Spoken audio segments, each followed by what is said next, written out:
கிறிஸ்துவில் பிரியமானவர்களே, இந்த நாளுக்கென்று தேவன் நமக்கு அருளியிருக்கிற ஜீவ வார்த்தை சங்கீதங்களின் புஸ்தகம் 32வது சங்கீதம் 8வது வசனம். நான் உனக்கு போதித்து நீ நடக்க வேண்டிய வழியை உனக்கு காட்டுவேன். உன்மேல் என் கண்ணை வைத்து உனக்கு ஆலோசனை சொல்லுவேன். எனக்கு அருமையான சகோதர சகோதரிகளே, இன்றைய நாள் கர்த்தர் உங்களுக்கு ஆலோசனைகளை தந்து பாதைகளை திறந்து கொடுத்து போதித்து வழி நடத்துகின்ற நாளாய் வாக்கு பண்ணி உள்ளார். எனக்கு அருமையானவர்களே, இன்றைய நாளிலும் அநேகர் பல குழப்பமான சூழ்நிலைகளிலும் உடனடி முடிவுகளை எடுக்க வேண்டிய கட்டாயத்திலும் அவைகளை எடுக்க முடியாமலும் மேலும் ஒரு சிலர் பணியிடங்களில், சொந்தமாக தொழிலில், படிப்பில், திருமண காரியங்களில், வெளிதேச பயணத்தில், இப்படி பல காரியங்களின் நிமித்தமாய் சரியான ஆலோசனைகள் கிடைக்காமல் குழப்பத்துடன் காணப்பட்டும் தடைகள் விலகாதா, பாதைகள் திறக்காதா என்றும் எந்த பக்கம் திரும்பினாலும் வழியே இல்லாமல் சோர்ந்து போய் காணப்படுவீர்களானால் இன்றைக்கு கர்த்தர் உங்களை பார்த்துதான் சொல்லுகின்றார், உன்மேல் என் கண்ணை வைத்து உனக்கு ஆலோசனைகளை சொல்லுவேன், ரகசியங்களை வெளிப்படுத்துவேன், வெற்றியின் பாதையில் அழைத்து சென்று ஆசீர்வதிப்பேன் என்கின்றார். வார்த்தையை விசுவாசியுங்கள், ஆசீர்வாதங்களை பெற்றுக்கொள்ளுவீர்கள்.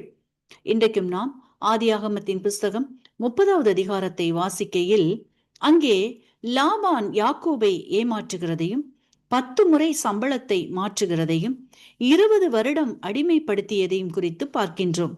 நெருக்கப்பட்ட சூழ்நிலையில், ஏமாற்றமடைந்த சூழ்நிலையில் யாக்கோபு கர்த்தரை நோக்கி பார்க்கின்றான். அப்பொழுது கர்த்தர் யாக்கோபிற்கு ஆலோசனைகளை, திட்டங்களை, சில வழிகளை, சில ரகசியங்களை கற்றுத்தருகின்றார்.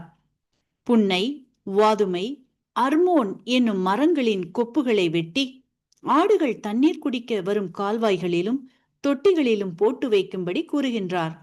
அதன்படி யாக்கோபு செய்கின்றார். ஆடுகள் நல்ல பொலிவை தந்தது, விருத்தி அடைந்தது, தான் ஆசிர்வதிக்கப்பட்டான் என்று நாம் வாசித்தறிகின்றோம். இன்றைக்கும் அநேகர் தங்களுக்கு எதிராய் வருகின்ற சூழ்நிலைகளை கண்டு பயந்து போய் மனக்கலக்கத்துடனும் சோர்வுடனும் பெலனற்று போய் இருக்கிறீர்கள்.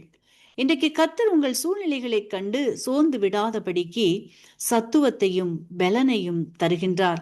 எப்படி எனில், ஒரு மரம் வளரும் போது அது பெருங்காற்றுக்கும் மழைக்கும் சாய்ந்து விடாதபடிக்கு அதற்கு அண்டை குச்சி கொடுத்து மரத்தை நிலைப்படுத்துவர். அப்படி அண்டை குச்சியாக புன்னை மரக்குச்சிகளையே தேர்வு செய்வர். காரணம், பலத்திற்கு அடையாளமாயும் தாங்கும்படியும் இருப்பதினால்.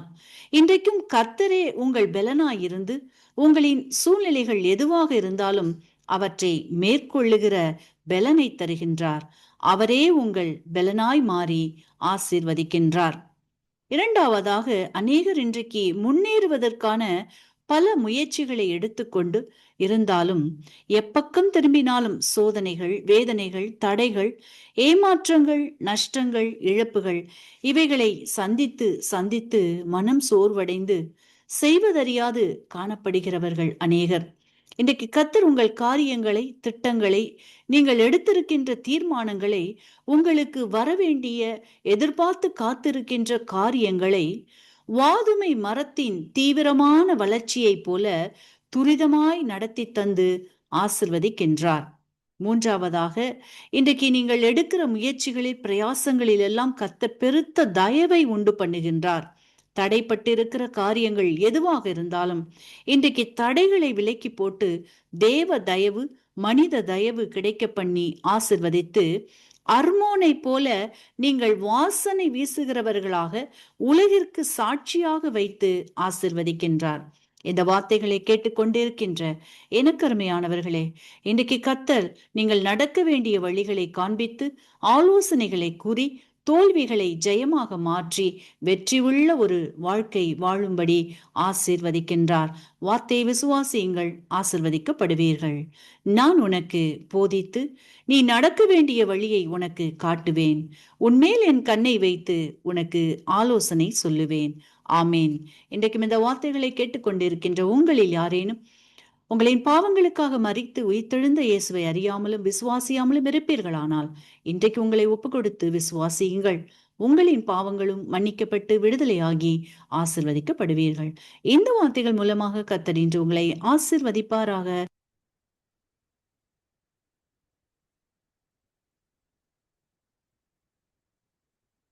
கிறிஸ்துவுக்குள் பிரியமான சங்கமம் தமிழ் கிறிஸ்தவ வானொலி நேயர்களுக்கு அன்பின் வாழ்த்துக்கள். இன்றைய மன்னா, நாம் அவருக்குள் தேவனுடைய நீதியாக்கும் படிக்கு பாவம் அறியாத அவரை நமக்காக பாவமாக்கினார். 2 கொரிந்தியர் 5:21. பிரியமானவர்களே, இந்த வசனம் நம்மை அதிசயிக்க செய்வது மட்டுமல்லாமல் நம்மை ஆழ்ந்து சிந்திக்கவும் செய்கிறது. இந்த வசனம் மேலெழுந்த வாரியாக வாசிக்கப்பட்டு மறக்கப்படக்கூடாது. தேவ பிள்ளைகளாகிய நாம் நம்முடைய பாவங்களிலிருந்து மன்னிப்பை பெறுவதற்கு நாம் எப்பொழுதுமே நன்றி அறிதல் உள்ளவர்களாய் இருக்க வேண்டும்.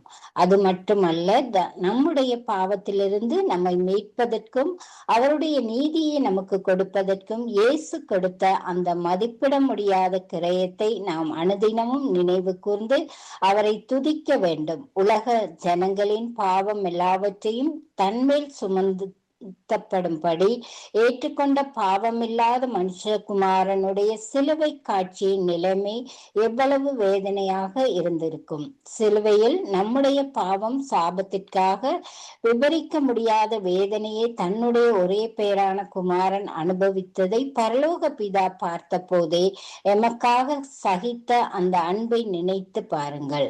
அது எத்தகையானதாக இருந்திருக்கும். பவுலோ மார்க்க நீதி உள்ளவனாய் இருக்கும்படி மிகுந்த முயற்சி செய்தும் தேவனை பிரியப்படுத்தும்படி அவர் எடுத்துக்கொண்ட மார்க்க பூர்வமான மிக கடினமான முயற்சிகள் அனைத்தும் வெறும் குப்பைகளாக இருந்ததை இயேசுவுடன் கிடைத்த நேரடி சந்திப்பின் மூலம் புரிந்து கொண்டார்.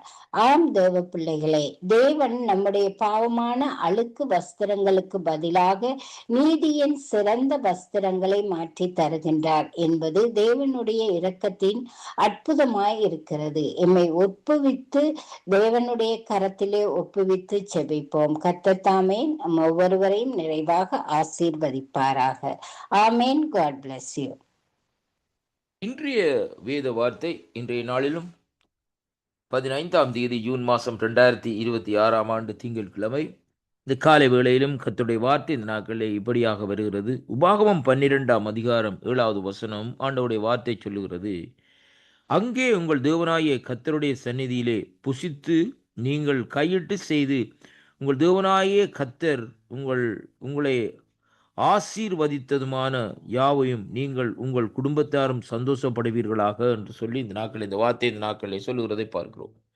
அருமையான கர்த்தருடைய பிள்ளைகளே, இன்றைய நாட்களிலும் கர்த்தர் உங்களை ஆசீர்வாதமான யாவையும் நீங்களும் உங்கள் குடும்பங்களும் அங்கே சந்தோஷப்படும்படியாக செய்வார் என்பதைத்தான் இந்த வார்த்தை இந்த நாட்களிலே சொல்லுகிறதை பார்க்கிறோம். அருமையான கர்த்தருடைய பிள்ளைகளே, இன்றைய நாட்களும் ஒரு விசேஷித்த காரியம் என்னவென்றால், ஒரு குடும்ப ஆசீர்வாதத்தை குறித்து இந்த வேதத்திலே இந்த நாட்களை சொல்லப்பட்டிருக்கிறதை பார்க்கிறோம். அந்த ஆசீர்வாதத்தை நாங்கள் எப்படியாக சுதந்திரித்து கொள்ள வேண்டும், அந்த ஆசீர்வாதத்திலே எப்படியாக அந்த நாட்களிலே நாங்கள் நடக்க வேண்டும் என்பதை குறித்துத்தான் கர்த்தருடைய வார்த்தை இந்த நாட்களை நமக்கு இந்த நாட்களை கற்றுத்தருகிறதை அங்கே பார்க்கிறோம்.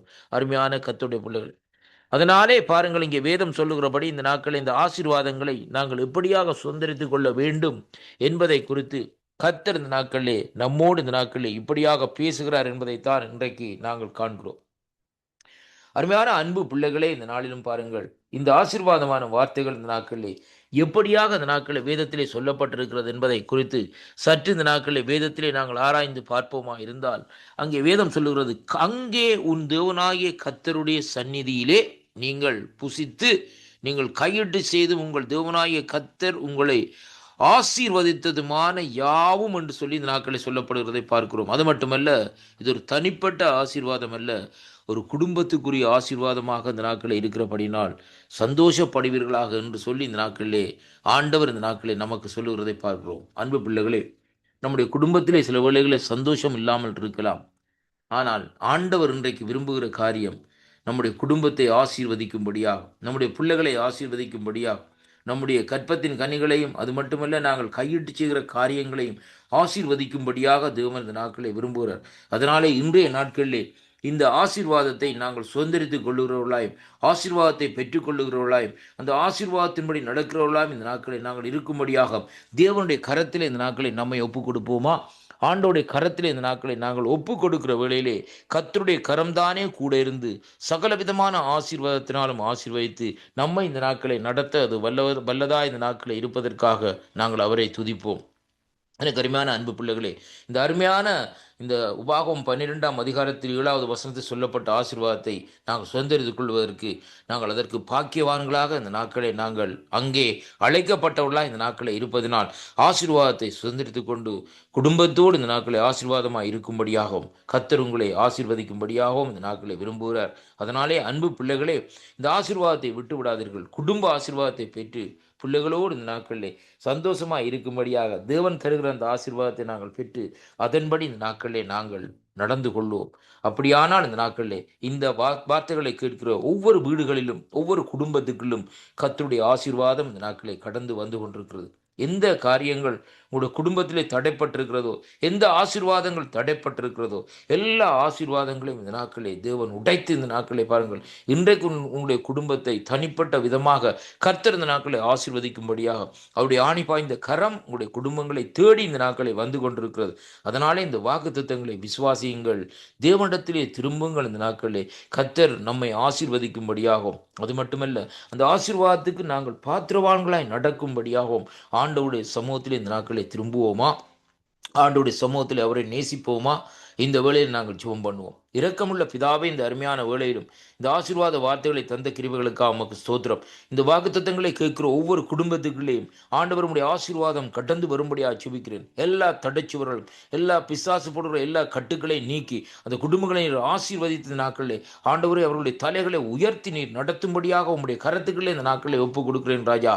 தகப்பனே, இந்த நாளிலும் இந்த வார்த்தைகளை கேட்கிற ஒவ்வொருவருடைய குடும்பத்துக்களும் என்ன தடைகள் இருந்தாலும் எல்லாவற்றையும் உடைத்து நீர் அற்புதங்களை செய்து அதிசயமாக இந்த நாட்களில் இந்த ஆசீர்வாதத்துடன் நடத்த போற கிருபைகளுக்காக உமக்கு நன்றி அப்பா.